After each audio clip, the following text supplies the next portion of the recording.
Well, this is Reagan, your RV traveler's voice, coming to you from inside Ethel, our Wildwood 29 V-Bud. And my question for the day is, where are the filters? Yes, where are my filters? Well, these are my two AC units, and I've got them out for cleaning. Hey folks, don't forget those filters.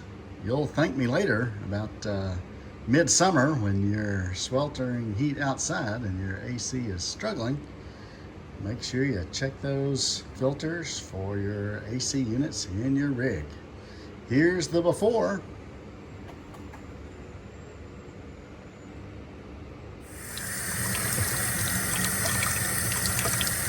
And just a little warm water.